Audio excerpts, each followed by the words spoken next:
Today and this week is a great opportunity to continue our discussions that we've already started between Finland and Kenya specifically.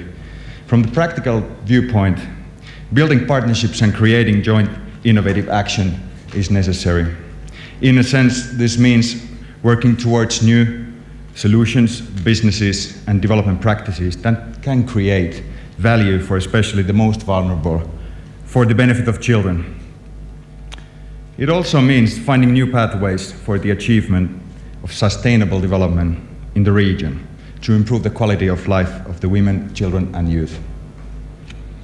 Finland, as you might know, is commonly regarded as one of the most innovative countries in the world. We fare well in different international comparisons and benchmarkings. This is the result of decades of long-term investments in healthcare and education, competence, research, and innovation. It is based on our deep-rooted commitment to socio-economic and gender equality in our society.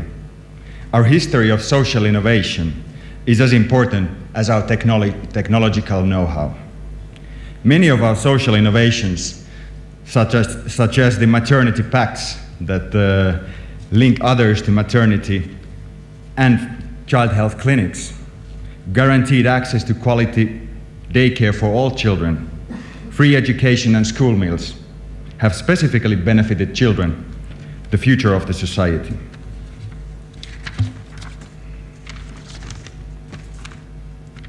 Solving local problems requires local knowledge and partners. The Nairobi Innovation Week is an excellent place to access both. We are pleased to be able to contribute to the week, throughout the week, in different events, together with the University of Nairobi, UNICEF, and other key strategic partners. And even though this event takes place in Nairobi, the focus should be on providing new knowledge in the region and even globally. Technology and innovation are central to achieving the Sustainable Development Goals of the Agenda 2030. Meeting the SDGs requires not only funding, but new kinds of practices. The SDGs are also a business opportunity.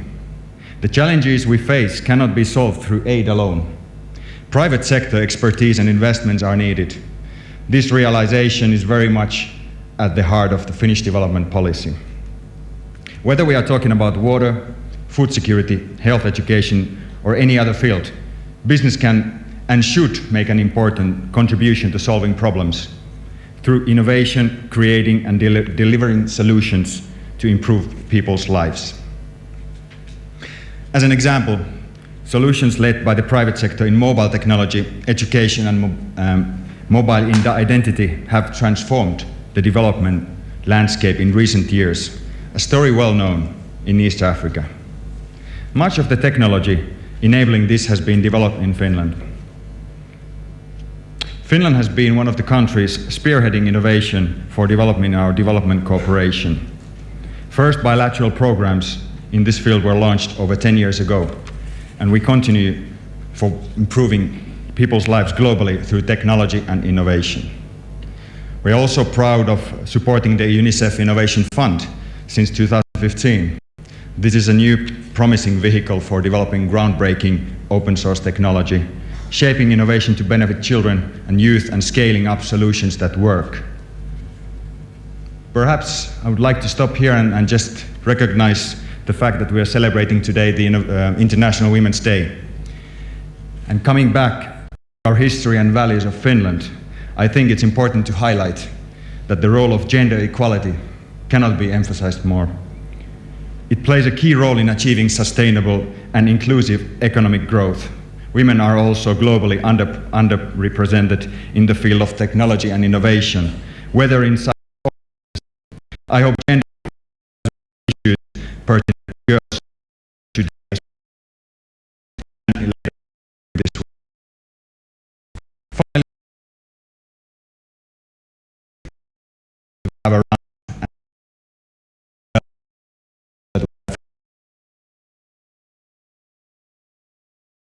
fact we need to stand years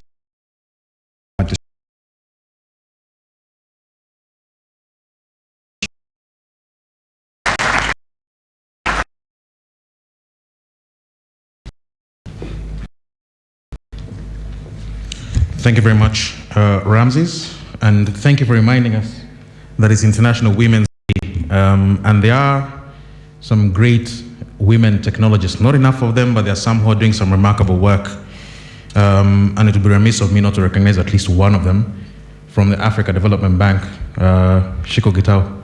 Dr. Gitau, you have to start.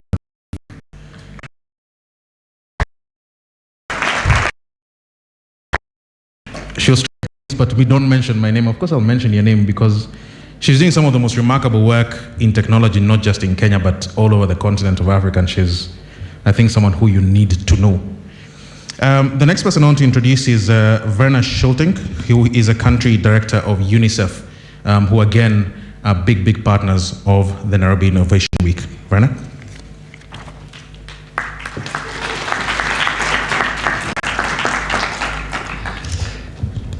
Good morning.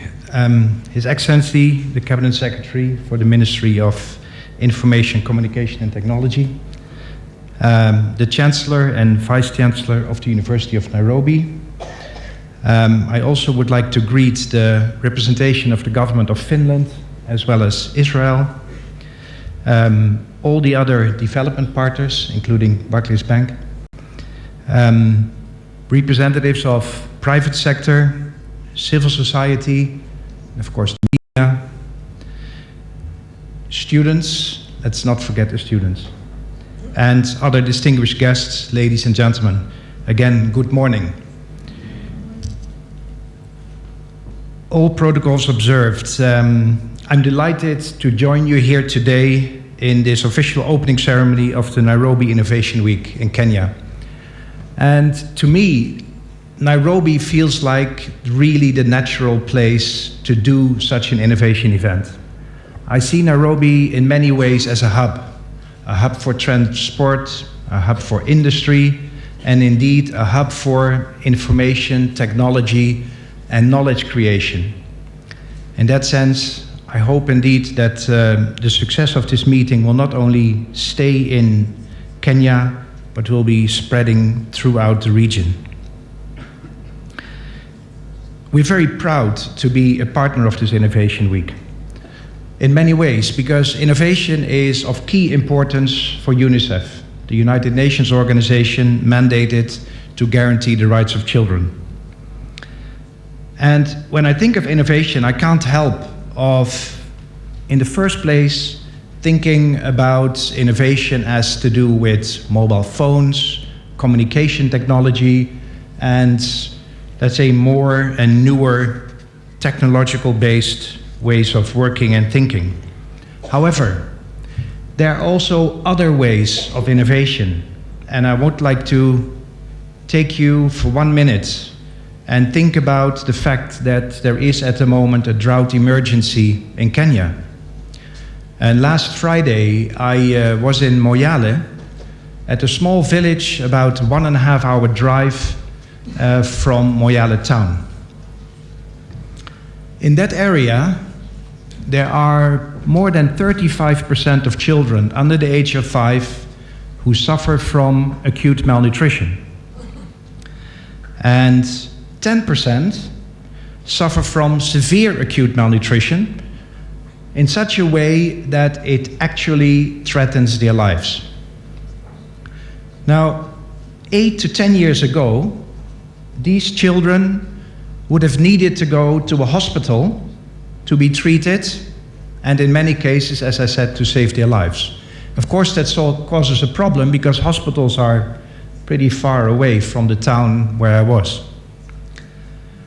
However, 9 to 10 years ago, a very innovative approach to help these children came into production and came into use.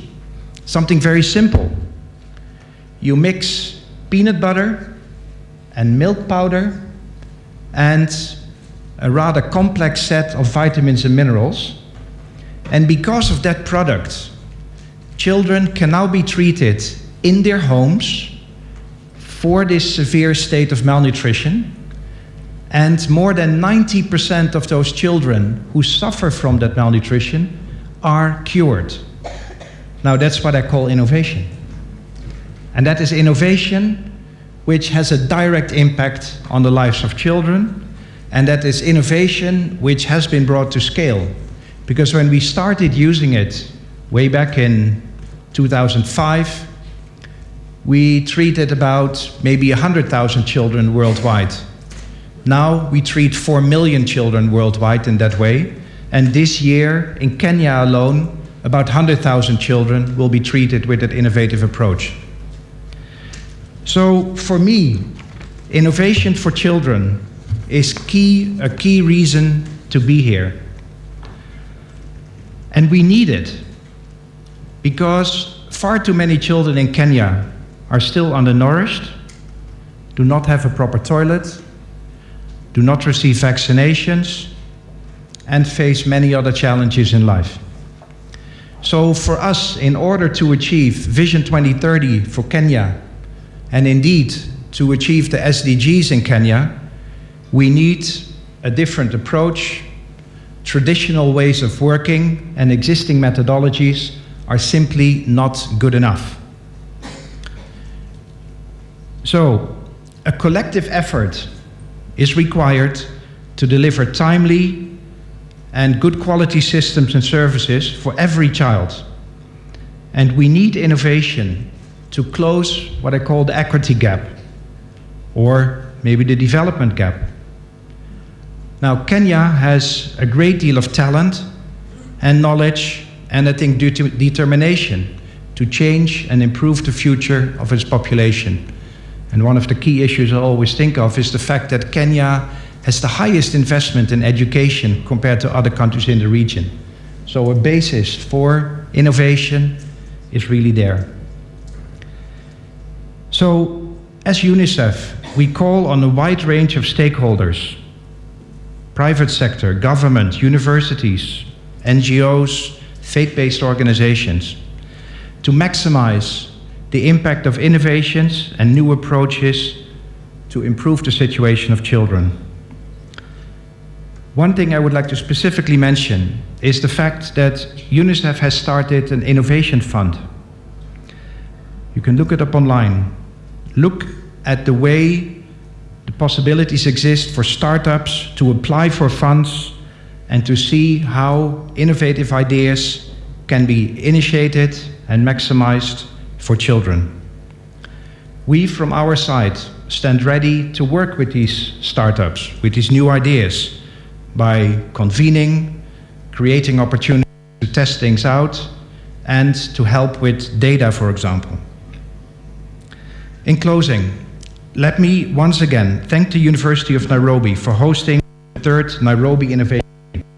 And like I said, I hope that through this Innovation Week leads to innovation with maybe made in Kenya, which will extend far beyond the borders of Nairobi and indeed Kenya itself. My special thanks go to young create innovations that will improve the quality of thousands of children in Kenya and beyond.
We have been listening into the 2017 Nairobi Innovation Week. It is ongoing at the University of Nairobi. And of course, the theme this year is innovating to solve pressing local and global challenges. Now, we had a conversation with the stakeholders of this Innovation Week, and they had a few things to say that would actually, push along the agenda of innovation in Kenya. And they said funding, partnership, innovation, youth involvement, policies surrounding executing innovation ideas, and of course infrastructure to execute these innovations are prudent and important, and so the government and other stakeholders need to look into it to make sure that we give innovators the support they need. Now, as I had mentioned earlier on, today is International Women's Day. The theme for the day is #BeBoldForChange. Now, the United Nations is calling on all actors to step it up for gender equality towards a planet 50-50 by 2030, which essentially calls on all to forge a better working world, a more gender inclusive world. Now, to celebrate this day, we are also taking time to celebrate women in inspiring roles, women that have decided to actually, shake up the status quo and go into fields that have been seen as predominantly male. And speaking of which, with me in studio, I have Grace Wahome, and she is the director of Skager Kennels. And let's just say she has created her throne in Dogdom. Thank you for coming. And of course, I have Ashley Muniale. Yes, she is an engineer with the Kenya Airways. And we have Lucy